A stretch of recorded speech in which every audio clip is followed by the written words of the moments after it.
Combination হচ্ছে রঙের সংমিশ্রণ। একজন ডিজাইনারের জন্য কোন রঙগুলো একসাথে ভালো কাজ করে এবং কোনটি নয় তা জানা জরুরি। হালকা নীল এবং সাদা একসাথে কিভাবে একটি নকশাকে শীতল দেখাতে পারে, অন্যদিকে লাল এবং হলুদ একসাথে কিভাবে একটি নকশাকে উষ্ণ দেখাতে পারে সেটা জানতে হয় তাদের কালার কম্বিনেশনের জন্য। সাধারণত কালার হুইল থেকেই কালার বাছাই করা হয়।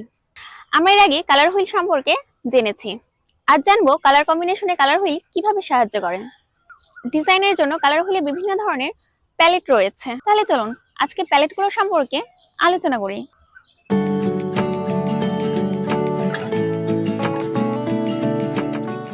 পরিপূরক রং কালার হুইলের একে অপরের বিপরীতে বসে। যেমন এখানে লাল রঙের পরিপূরক হচ্ছে সবুজ, হলুদের পরিপূরক বেগুনি, নীল রঙের পরিপূরক কমলা। এসব রংগুলো পাশাপাশি বসালে তীব্রতম বিপরীত দেখা যায়, শিল্পকর্মটিকে আরো প্রাণবন্ত ও নজরকাড়া করে তোলে।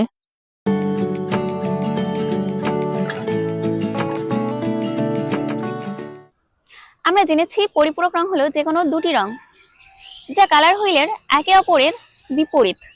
উদাহরণস্বরূপ নীলের পরিপূরক রং হলো কমলা, তবে এর বিভক্ত পরিপূরক রংগুলো হবে কমলা হলুদ এবং কমলা লাল।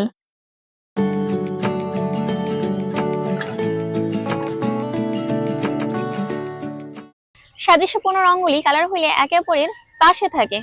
তিনটি রঙের একটি রূপই হলো সাদৃশ্যপূর্ণ রং, তবে এটি 4 বা 5টি পর্যন্ত যেতে পারে। সাদৃশ্যপূর্ণ রঙের গ্রুপিং এ মিল আছে, এগুলি সাধারণত ভালো মেলে, মসৃণ ও নির্মল ডিজাইন তৈরি করে। যেমন এখানে সাদৃশ্যপূর্ণ রঙের স্কিমগুলোর একটি হলো লাল, লাল কমলা, কমলা।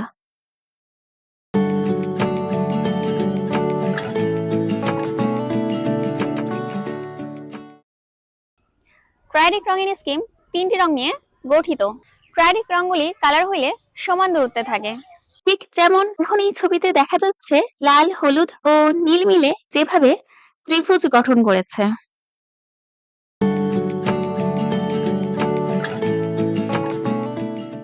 প্লেটেডিক রং হলো দুই জোড়া পরিপূরক রঙের সমন্বয়, অর্থাৎ প্লেটেডিকে দুই জোড়া পরিপূরক রং থাকে।